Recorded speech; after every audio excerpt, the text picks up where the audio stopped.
या किसके लिए है? वो व्यक्ति जो किसी फील्ड में नया है और उसमें अपनी अलग पहचान बनाना चाहता है। वो स्टूडेंट जिसने अभी स्कूल ख़त्म किया है और जीवन की नई राह को ढूंढ रहा है। वो व्यक्ति जो कि अपने फील्ड के बारे में बार बार प्रयास करने पर भी मिली असफलता से निराश हो। अतः यह किताब हर उस इंसान के लिए बहुत ही प्रेरणादायी है जो कि सफलता के शिखर पर पहुंचना चाहते हैं।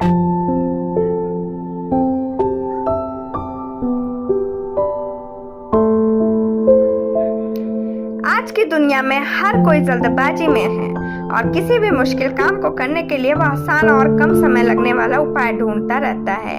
इसी दौड़ भाग में वह भूल जाता है कि किसी भी चीज में मास्टर यानी गुरु या एक्सपर्ट बनने के लिए समय लगता है।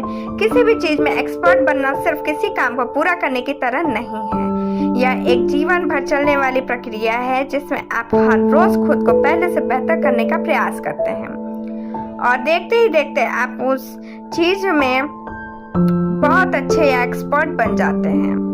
एक्सपर्ट बनने के लिए टैलेंट की जरूरत नहीं, सिर्फ पहले से मौजूद मास्टरों के नक्शे कदमों पे चलने की जरूरत है।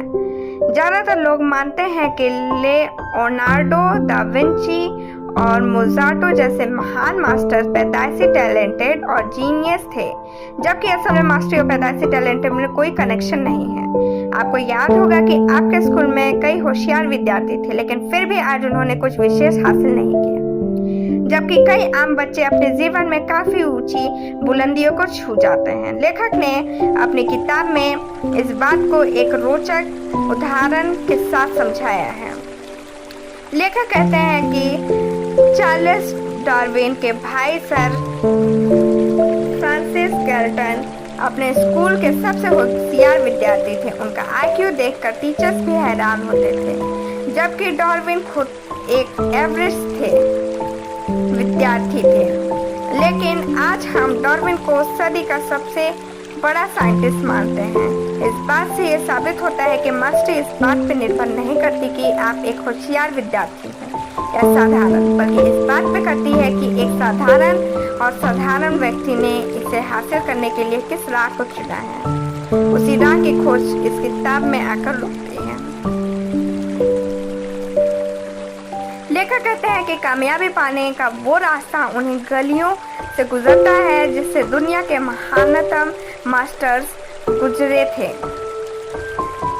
उन सब ने अपनी पसंद की चीज चुनी, उस क्षेत्र में शिक्षा प्राप्त की, फिर खुले विचारों और पूरे मन से मास्टरी की राह पे चल पड़े।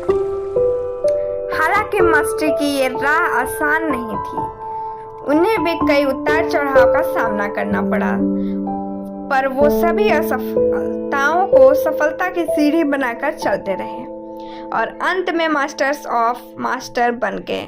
उनके जीतने की ऐसी ही खुशी कुछ बातों के बारे में जानकर हम भी उनके जैसे सफल हो सकते हैं। तो इसलिए जरूरी नहीं कि भगवान ने आपको सभी सुविधाओं के साथ पैदा किया हो या आपको एक होनहार आईक्यू से भरे दिमाग की भेंट दी हो। आप अपनी दृढ़ता और इच्छा शक्ति से खुद को सफल बना सकते हो।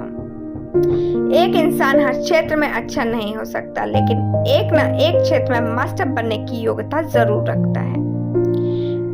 आपने अपने पेरेंट्स के कहने पर डॉक्टरी, इंजीनियरिंग या लॉ कर तो लिया, पर आपके मन में कोई और ही धुन बजती है।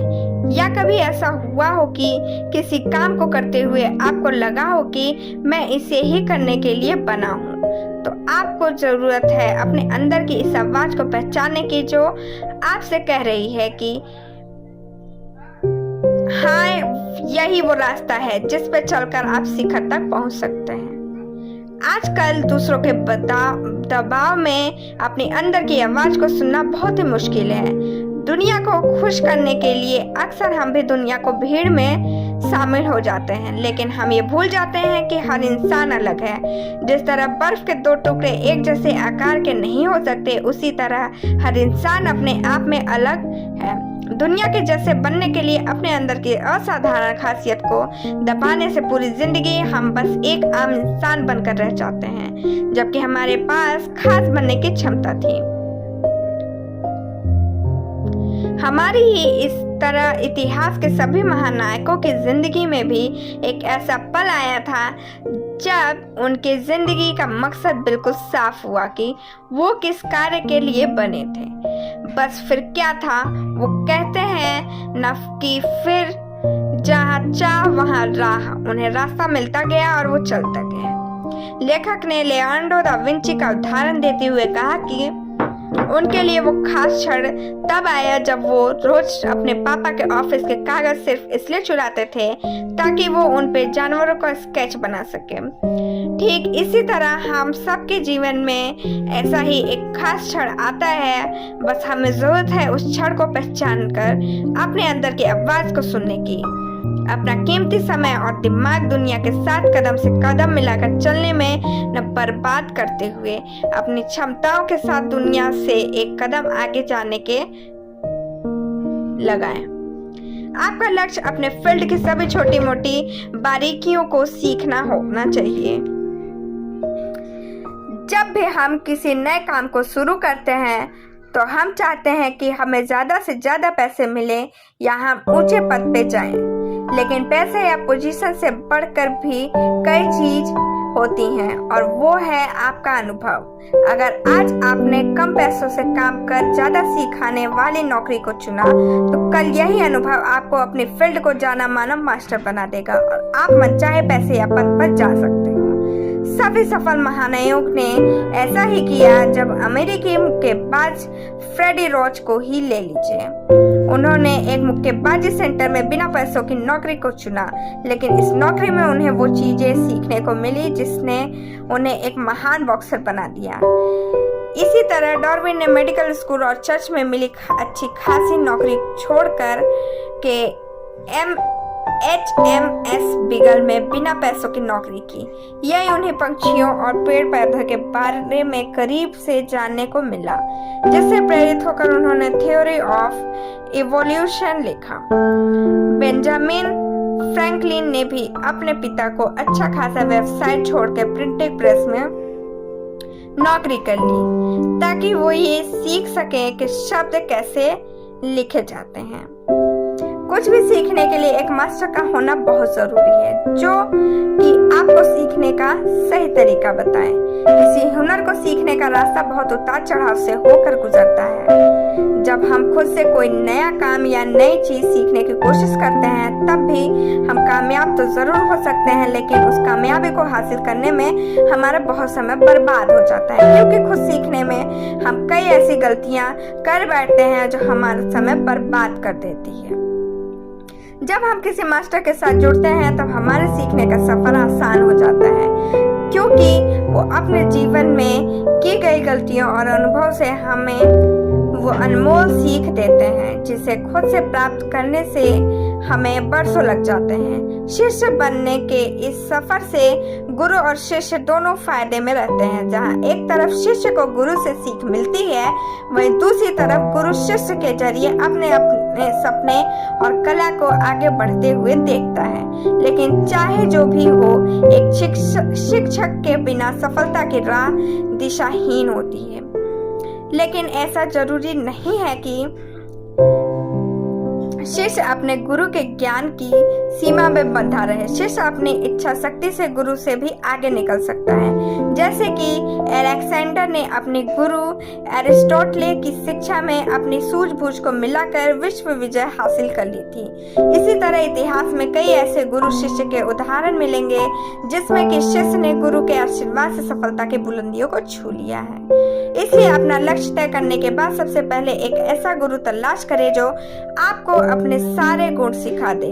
पर साथ ही साथ ये भी याद रखें कि आपकी असली कामयाबी अपने गुरु जैसा बनने में नहीं बल्कि उनसे आगे निकलने में है। जीवन में नए प्रयोग करने की हिम्मत रखें। जैसा कि लेखक ने बताया कि हमारा लक्ष्य अपने मास्टर से भी आगे निकलने का होना चाहिए, लेकिन सवाल ये उठता है कि वो कैसे होगा। लेखक कहते हैं कि अपने गुरु के सारे गुण सीखने के बाद आप अपने सोचने का दायरा बढ़ाएं ताकि वो हर संभव को संभव करने का तरीका खोज निकाले।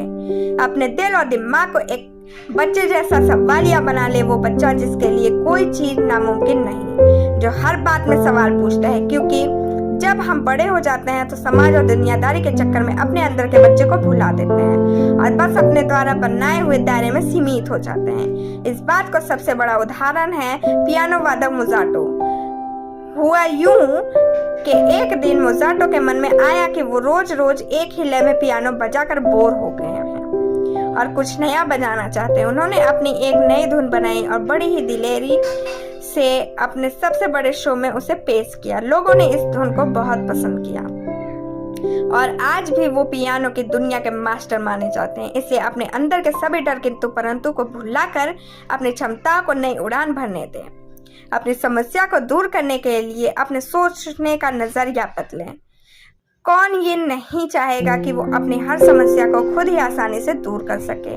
आपको लगता होगा कि ऐसा करना बहुत ही कठिन होगा, पर ऐसा नहीं है। इंसानी दिमाग क्षमताओं का धनी है, बस जरूरत है उन क्षमताओं को पहचान के उन्हें निखारने की। आप जितना अपने दिमाग को खुले विचारों के समुद्र में बहने देंगे, उतना ही आपका दिमाग इनोवेटिव और नए तरीके सोचने लगेगा। ऐसा बार बार करते रहने से दिमाग को ऐसा करने की आदत हो जाएगी। इंसानी दिमाग पे हुए एक स्टडी के अनुसार अगर हम किसी काम को 10,000 से ज्यादा घंटों के लिए कर लेते हैं तो हमारे दिमाग खुद ही उस काम के प्रति अधिक जागरूक हो जाता है। इसके बारे में एक नया नजरिया बन जाता है।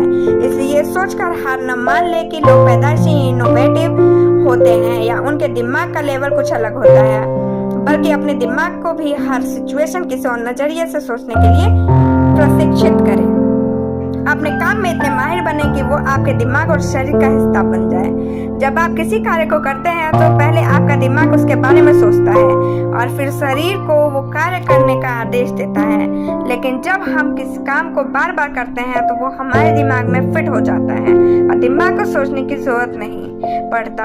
शरीर अपने आप काम करने लगता है। इससे आपका समय बचता है और आपका दिमाग आगे कुछ और सोचने के लिए खाली रहते हैं। जैसे कि चेस मास्टर बॉबी फिशर ने चेस की इतनी प्रैक्टिस की कि उन्हें गेम के दौरान हर चाल के बारे में नहीं सोचना पड़ता था, जिससे कि उन्हें गेम में प्लानिंग करने का समय मिल जाता था।